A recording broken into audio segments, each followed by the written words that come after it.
लखीमपुर खीरी प्रकरण के विरोध में आम आदमी पार्टी के कार्यकर्ताओं ने जिला मुख्यालय पर प्रदर्शन किया।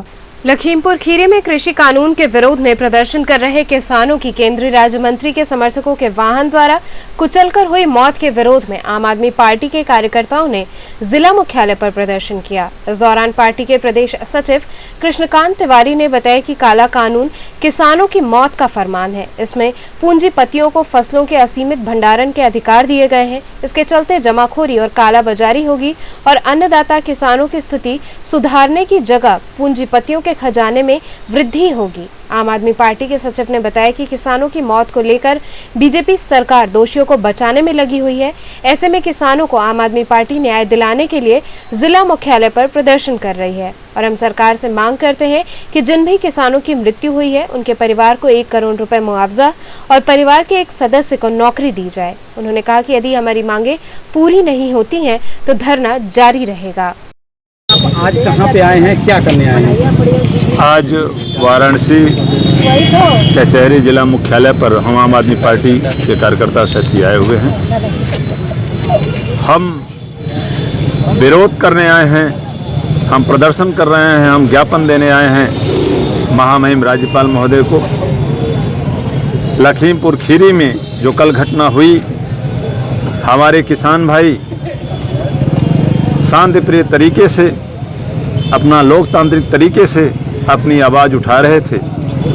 जैसे 10 महीने हो गए किसान आंदोलनरत है, पूरे देश के किसान आंदोलनरत हैं, ठीक उसी तरह से इस उत्तर प्रदेश के उप मुख्यमंत्री के कार्यक्रम के समक्ष अपनी बात रखना चाहते थे शांति प्रिय तरीके से, लेकिन केंद्रीय गृह मंत्री के बेटे, जैसा कि हमारे किसानों का आरोप है कि केंद्रीय गृह मंत्री अजय मिश्र टेनी के लड़के की वो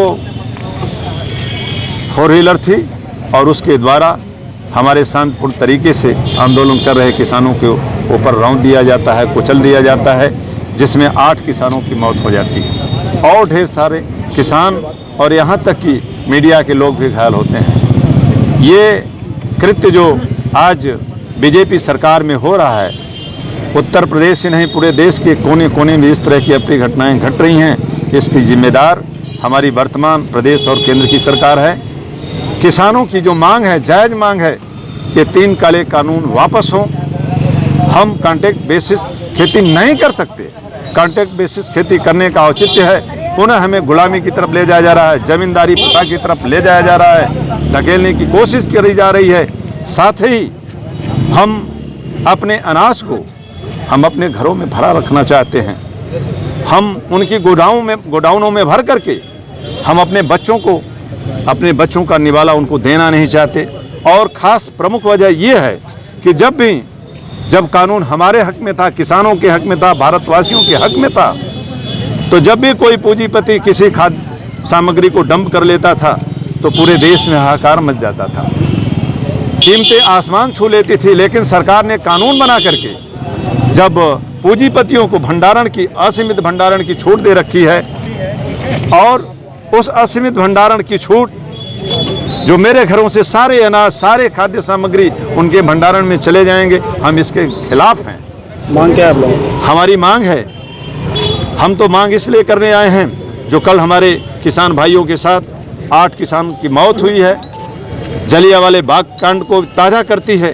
ये बीजेपी सरकार जो हमारे भारत में है, जलियांवाला बाग कांड को ताज़ा करती है। हमारी मांग है कि हमारे प्रभावित जो किसान जो मरे हुए हैं, 8 किसानों के आश्रितों को हमारी सरकार मुआवजा दे और जांच बैठाया जाए उच्च स्तरीय।